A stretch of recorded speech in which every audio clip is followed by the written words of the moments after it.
Hi everyone, Assalamualaikum. How are you today? It's me again, Teacher Lina for English Year 6. So, today's lesson will be about constructing sentences using SVO. Before I proceed, let us look at the lesson objective that you are expected to achieve by end of this session. 1. You will be able to identify subject, verbs and object. 2. You will also be able to construct sentences using SVO table. Alright, okay, before I proceed, do you still remember what is SVO table? Ingat tak? Alright, okay, kalau tak ingat ke masih lagi samar-samar, okay, let us recall what is SVO table. Okay, before that, I'll show you a picture of fish bone ataupun tulang ikan. If you can see here, we have head, the body and the tail. Okay, kita ada bahagian kepala, kita ada bahagian badan dia dan kita ada bahagian ekor. Okay, this is somehow summarizes what SVO is. Okay, this is very important if you want to write an essay, write a good essay, because you need to have complete sentence which have SVO, or in simple ways of saying it, you need to have head, body and tail. Okay, dia kena ada lengkap. Dia macam seekor ikan, dia kena ada kepala, dia kena ada badan dan dia kena ada ekor. Okay, let's move on. Okay, this is SVO table. Okay, I have showed it to you before in the class. Saya dah tunjuk dah sebelum ni kepada awak dalam kelas. Apa itu SVO? Okay, S tu bermaksud subjek, V bermaksud verb, O bermaksud objek. Ataupun kalau awak tengok kat atas ni, saya dah tulis dah siap-siap. Head ni dia merujuk pada subjek. Verb tu merujuk, body tu merujuk pada verb. Tail dia merujuk pada objek. Penting ya, I have tell you over and over again while we are in class. Awak nak buat ayat, kena buat ayat yang lengkap. Bukan bermaksud ayat yang panjang, tapi kena ada ayat yang lengkap. Ayat yang lengkap tu dia kena ada ni lah. Dia kena ada subjek, dia kena ada verb, dia kena ada objek. Macam kalau kita makan ikan, kan? Kalau seekor ikan yang lengkap, dia kena ada kepala, dia kena ada badan dan dia kena ada ekor. Betul?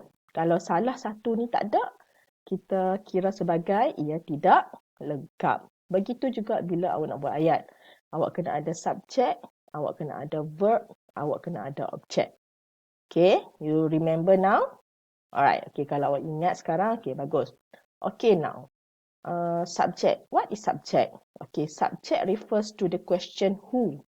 We are answering the question who. Kita sedang jawab soalan who, siapa.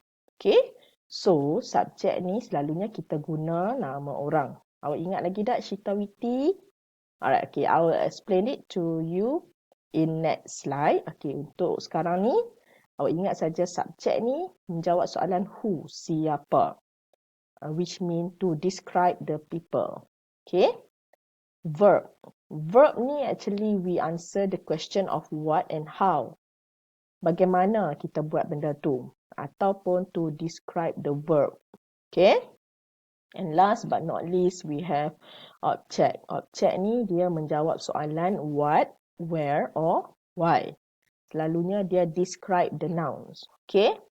If you are quite unclear about this, okay, let us move on to the next slide. Kita tengok, okay, awak mesti familiar dengan benda ni kan? Okay, I have explained this to you and show this table to you while we are in class. Teacher kata kalau untuk subjek, awak kena guna Shita, Witi. Awak kena guna Shita, Witi. Shita merujuk kepada singular, Witi merujuk kepada plural. Alright, okay. Teacher harap sangat awak boleh ingat balik apa itu Shita, apa itu witty. I am not gonna explain this to you in this video because I will focus on subject, verb, object. Okay, are you okay now? Alright. Okay, for verb, we have two conditions. Kita ada dua keadaan. The first one is we use action verbs. Kita menggunakan perbuatan. Okay. For example, run, sleep, eat, cook. Alright. And then the second condition is we need to use the verbs to be. You still remember the 5 things? Am, is, are, was, were. Am, is, are, was, were. Teacher selalu suruh awak ingat benda ini. Kan? Okay. So, kita guna waktu ni lah verbs to be ni. Okay, now. Bila awak tengok kat sini ada 1 dan 2. Keadaan 1 dan keadaan 2. You need to choose only one. Awak tak boleh guna dua-dua. Sama ada dalam ayat awak guna action verbs. Ataupun awak guna verbs to be.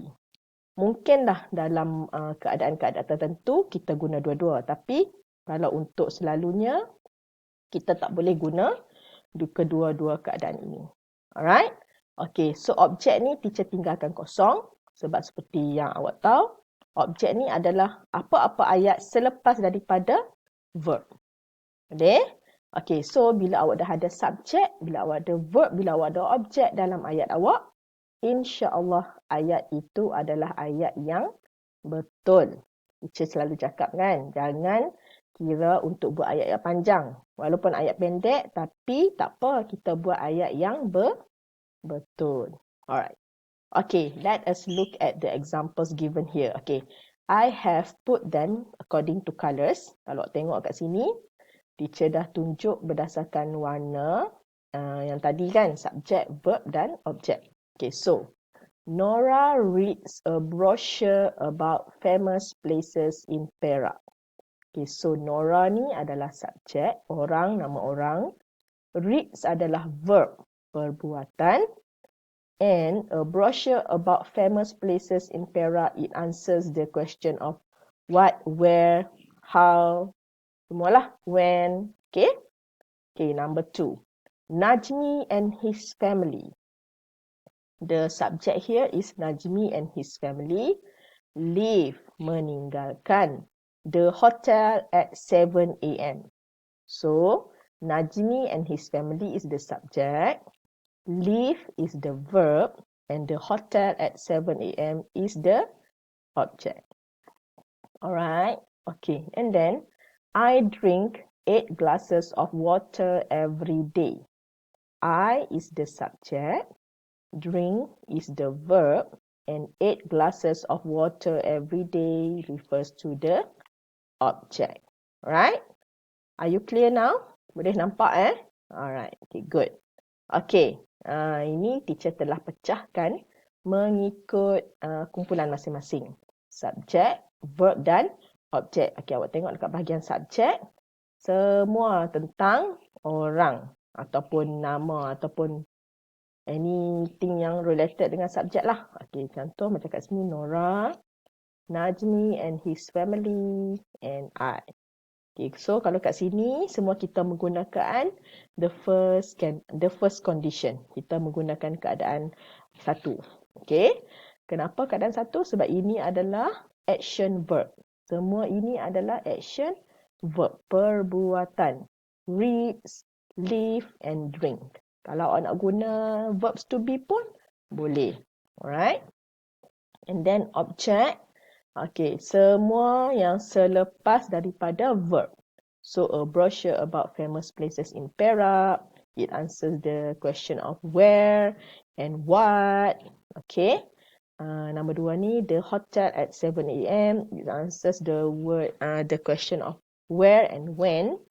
And 8 glasses of water every day, it answers the question of what and when. Okay. Alright, okay, moving on. Okay, let's try. Jom kita cuba. Okay. Now, I have 4 sentences here. 4 sentences here. Okay. I need you to think properly which one belongs to the subject, which one belongs to the verb, and which one belongs to the object. Okay, let us look at one by one. Okay, my brother drives a car. Okay, awak boleh fikirkan yang mana satu subjek, yang mana satu verb, yang mana satu objek. I live in an apartment. Right? Jonathan leaves for London next week. And last but not least, Molly jogs in the park daily. Okay? Boleh?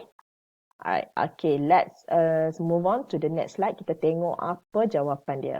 Okay, untuk soalan nombor 1, my brother drives a car. Alright, okay, are you ready? Let us look at the answer. Alright, okay, so for sentence number 1, my brother is the subject, drives is the verb, and a car is the object. So, my brother drives a car. Adakah ayat ini betul? Yes, ayat ini adalah ayat yang betul. Walaupun dia adalah ayat yang sangat simple. Okay? Ingat, tujuan kita bukan kita nak buat ayat yang panjang. Tapi tujuan kita adalah kita nak bina ayat yang betul. Okey, kalau awak dapat bina ayat yang panjang dan betul, itu adalah bonus. Alright, okay. I live in an apartment. So, I is the subject. Live is the verb. In an apartment is the object. Okay, nampak? Alright, next one. Jonathan leaves for London next week. Jonathan is the subject.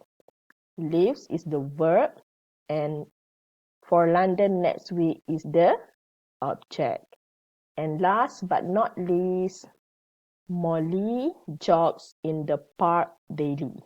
So Molly is the subject, jogs is the verb, and in the park daily is the object.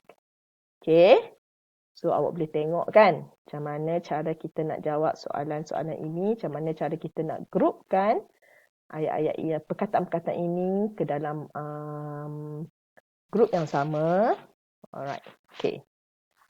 Alright, I hope you will be able to understand how to identify the subject, the verb, and the objects. And I also hope that you will be able to construct your own sentence correctly using the SVO table. Okay, I think that's all for this week. I'll see you after the holidays. Bye-bye. Thank you. Assalamualaikum.